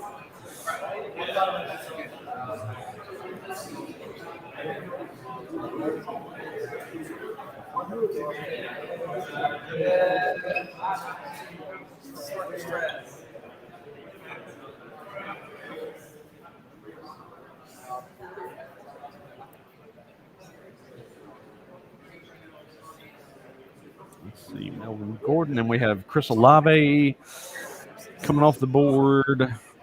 I like that pick there. I think he's actually, depends all on the Michael Thomas situation down there for the Saints. I think Chris Olave sands a Michael Thomas in the lineup. Even with the Jarvis Landry being down there as well, I think Olave's set up for a pretty solid rookie season with the Saints from a fantasy production standpoint. I think he matches up really well with what they're going to plan on doing on offense down there. Followed by another rookie wide receiver, Treylon Burks, coming off the board. And then there he is, Rashad Penny, another one of my personal favorites going back over the last few years, coming off the board. Another highly debated running back on the fantasy football Twitter, the community there, really discussing that situation down there with the Seattle Seahawks between Rashad Penny and Kenneth Walker. How's that split going to work? Is this Rashad Penny's job to start off with? That's going to be something we're going to look for there, I think. The way Pete Carroll runs an offense, we've seen it previously. When Rashad Penny was drafted, they relied on the veteran. They went with Chris Carson to really kind of hold down that backfield. And Chris Carson stepped up and performed. I think that's going to be what we're going to look at there as well. With Rashad Penny and Kenneth Walker, I think Penny's going to be the guy that they're going to rely on, while the rookie Walker gets his feet wet, gets acclimated to the league. The biggest thing is with Rashad Penny, we've talked about it for years now, is health. Can he stay on the field? If he stays on the field and he stays healthy, he's going to be a guy that you're getting this late in a draft that can produce at that low end running back 1, high end running back 2 type numbers. So that's definitely a make or break type of pick with a Rashad Penny this late in the draft. And then team number 1 to make their last 2 selections here in this first stage of SFB 12, DeAndre Hopkins. There's the pick coming off the board, 6-game suspension. That is his wide receiver 3 right now, but right after DeAndre Hopkins gets picked, he goes ahead and follows it up with Hunter Renfrow. Solid selection there with the Las Vegas Raiders. How's that target distribution going to go with Devontae Adams now in tow there too? And let's not forget about Darren Waller. There's all of a sudden it's a crowded situation in that wide receiver room with the Raiders. And then there we go. Allen Lazard coming off the board. I think that's going to be a situation we've talked about too on Twitter a lot. Who's going to be the guy that's going to be the main target for the Green Bay Packers and Aaron Rodgers now with Devontae Adams departed? If Allen Lazard steps up and takes that wide receiver 1 role and mans the majority of those targets in that offense, I mean, you're getting a home run pick this late in the draft. You're getting a guy that can produce those wide receiver 1 numbers, wide receiver 2 numbers, and you're drafting him this late. I mean, that's a win. The guy at 2 is getting Allen Lazard as his wide receiver 4 right now, and that's 110 overall in this draft. So, I mean, he's a guy that I think should be going inside the top 100 picks just based on situation alone. But it's where do you take him based on where a lot of these picks are coming off the board? That's the situation when we're looking at Allen Lazard and the Green Bay Packers. Is how that target distribution is coming off. And I think that's what we're looking at a lot in these, in this kind of dead zone, so to speak, with these wide receivers, is how things are going to unfold. James Cook coming off the board right after that. A little bit high for my liking. And before Devin Singletary. Hold strategy. Seen a lot of that here today in SFB 12 Atlanta. I think I think you'd want to go with Devin Singletary there myself, but that's just neither here nor there. I think that's the pick. And Albert Okwuegbunam coming off the board right after that.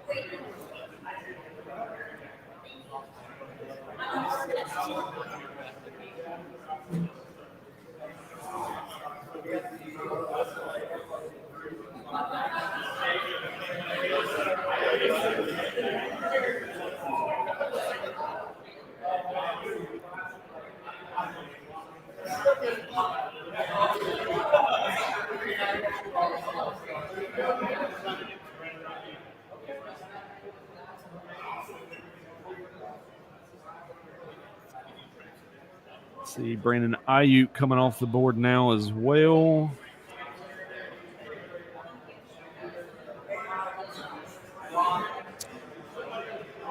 And 1 pick in front of me currently. What do I want to do? And as we talked about, to start off this podcast and to start these live drafts off here in Atlanta, Deshaun Watson not drafted. DeAndre Hopkins just finally drafted. Alvin Kamara went a little bit earlier than I was expecting in these drafts earlier too. So that's kind of something to watch out for as we're doing these drafts. Whether it's these live drafts that are going to be kicking off in multiple other cities with the Scott Fish Bowl, or once the slow drafts kick off, I believe on the 11th. This gives you a good indication on where some of these players, these hot button players like your Hopkins, like Kamara, where, gives you a little bit of preparation on where these guys are going to be coming off the board at. And there we go. Devin Singletary off the board. I was assuming he was going to be coming up here pretty soon. I would have probably taken him there if that pick was going to be there for me. And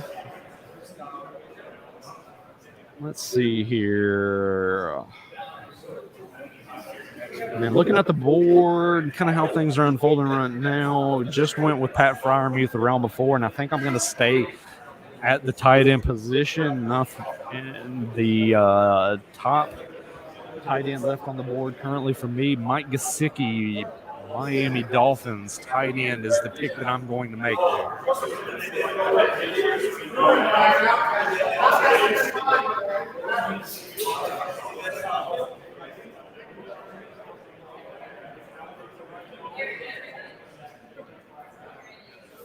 There we go. Tight end, Miami Dolphins, Mike Gesicki.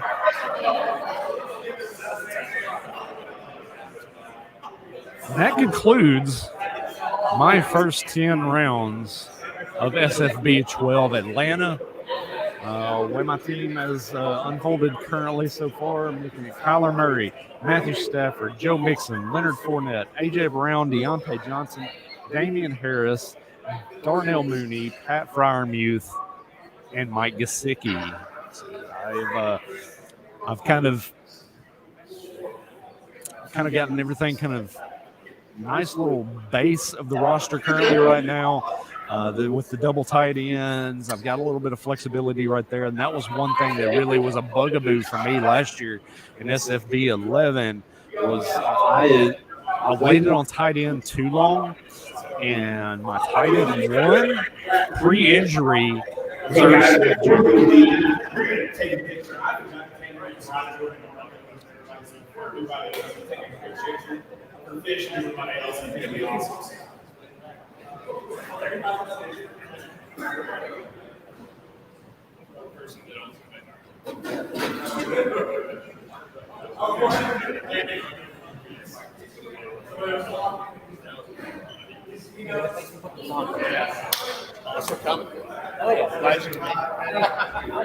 As you can see, video in front of you there, giving a little bit more doubt to some of the fellow drafters. Still, you want to grab your one drafter and two drafter from your board. Okay. See if you can grab them, and I'll ask them a couple questions about their draft strategy, how things went.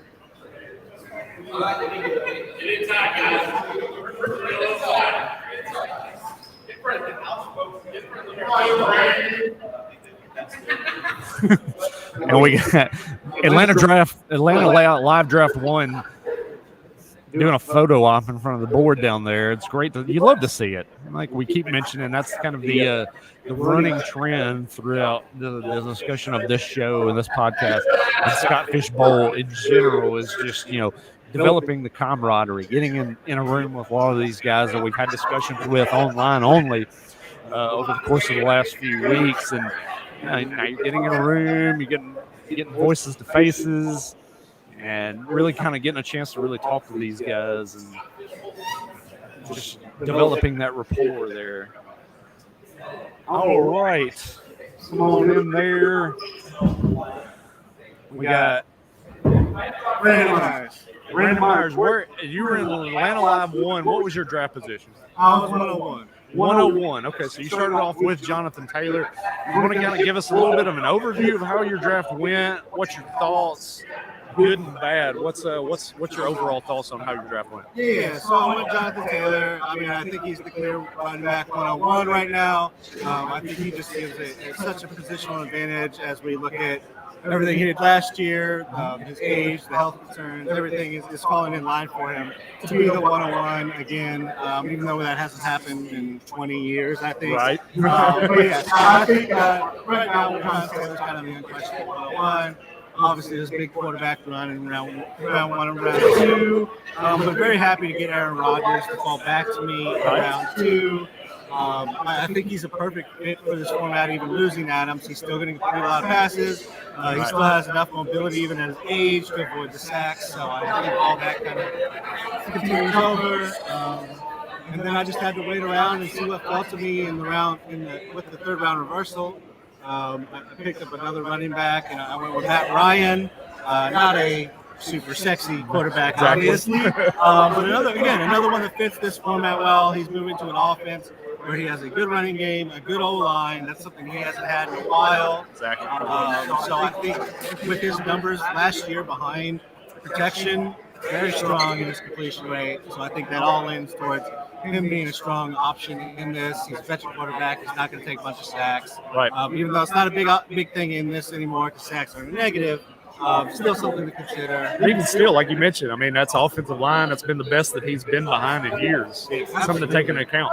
And I took DeAndre Swift. I think he is in the position of running backs that can be one-on-one this year. So I'm very happy to have DeAndre Swift. I think he's one of the most talented running backs in the league. I don't know if he gets that credit yet, Right. but I do think he's there. And then from there is really just filling out wide receivers because all the tight ends were drafted by one team. So just trying to grab wide receivers that I liked. I did grab Deshaun Watson, kind of a Oh, so you took Watson. Will the NFL make the right decision? I don't think they will. So was that your pick there in round 10, I'm assuming? it's actually round 8 that I took Round him. I 8, took him in got in you. my turn at 7-8. I didn't necessarily think anybody on the board that was potentially going to go off the board was that much different than who would just circle back. And if Watson does play, he's Okay. first or second rounder in this format, in any Yes. format. I know it makes me feel a little gross inside, but the NFL's track record isn't amazing in these things. So That's very true. It's very inconsistent when it comes to that. So now that you're done through the first 10 rounds, once the slow draft kicks off, what's your thoughts as you head into the slow draft portion of the draft? So let's move to the slow draft. I have my starting receivers. I have 4 receivers. I have 3 running backs. I have 3 quarterbacks. So I'm pretty much set at starters. I need a tight end. That's probably on the short list of what I do in here in my next round is a tight end. And then we're just looking to build depth at every position. Like I said, I waited wide receiver, so I'm probably more likely to lean on wide receiver and build a little bit there. But I'm certainly not going to leave without 5 or 6 running backs because they're going to get hurt. So, There you go.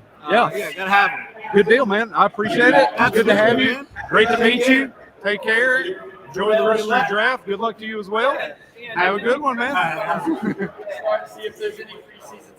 And we have our final Hey guys, really quick before draft over here let's meet up over here for a picture real at quick. Atlanta Live 2. What we're going to do when we get out of this, we're going to form a separate Atlanta 1 and a separate Atlanta 2 chat for everybody to get into. After my pick of Mike Gesicki, we went Chase Edmonds off the board, followed by Tony Pollard, Chase Claypool, and then Russell Gage. Waiting on the conclusion of the final pick. They put it in on here on the sleeper app to conclude Atlanta Live 2's draft. So if you can send that to me, that would really make one big, huge donation to Barnes. So that would be appreciated on our end. And that final pick here, this last pick of round 10 here, Atlanta Live 2's Cordell Patterson coming off the board there. Everybody's looking at what we're doing. So we are now We'll send out information. wrapped up and ready to go. Stage 1, like I mentioned, of SFB 12 Atlanta has now concluded. This time next year, we're certainly going to push for it, but thank you for everybody showing up. Appreciate it. Yes. Nick kind of putting in the closing announcements for everybody that's left in the room here. Everybody from the front of the picture. So that was actually a shocking. Just talk about your draft board to take a picture first, and everybody come on over this way by the piano as we get started here. Now need to go take a picture in front of my Before I draft forget board. to, everybody give a big round of applause for our sticker people. Very much appreciate it. We can't do it without it, so thank you all so much again. Wait, our senior person over here from Anaheim is actually slow draft. So he's getting a little live info before anything else in his life. So thank you, Wayne. Thank you to the ladies over here and too that helped out. We appreciate it. Thank you. We're thanking our sticker assistants for the opportunity to kind of come in and do a lot of the picture taking.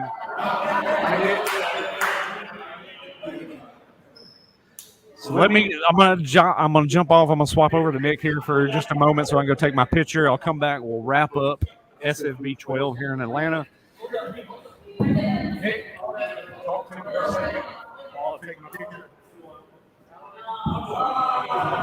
guys? What's going on?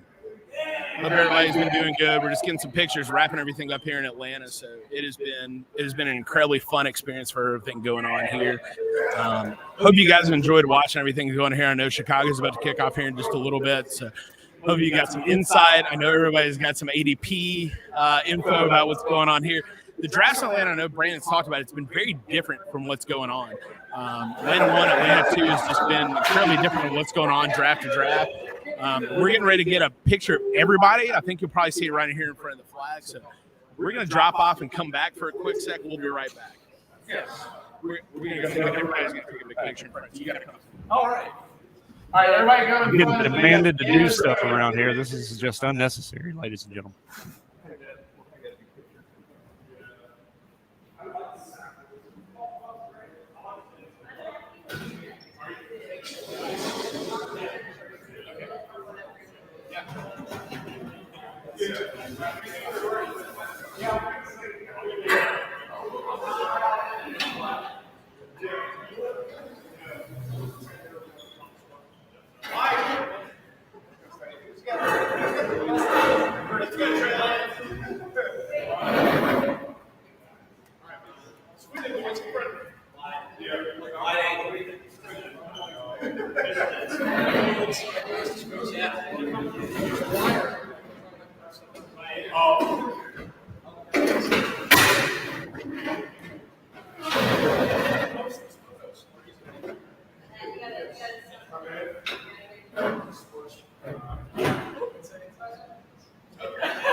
All right. Wrapping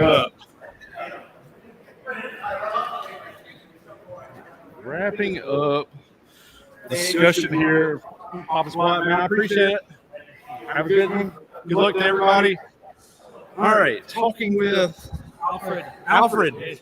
Alfred was pick 12 in Atlanta Live 2. Let's kind of look over your team here real quick. We went Justin Jefferson, Jamar Chase, Kyle Pitts, Breece Hall, Travis Etienne, Jameis Winston, DJ Moore, Zach Wilson, Daniel Jones, Cordero Patterson. So obviously waited on quarterback a little bit there at the end of round 6 with Jameis Winston and Zach Wilson and also Daniel Jones. So strategy-wise, how do you feel things kind of unfolded for you? How do you like how your draft went from that 12th spot? And overall strategy, what did you miss on? What did you hit on? Yeah, so, taking that turn was tough. I didn't know what was going to do there. A couple of mocks, different things playing out, but to have Jefferson and Chase on the same team felt hard to pass up, although I was thinking about McCaffrey there. And the other league went McCaffrey, Jefferson at the 12th turn. Right. Part of me was just like, I just want to have those two receivers. I mean, sure. if it hits, it's just awesome. So I did that. And then I was thinking quarterback when it came back to it. Right.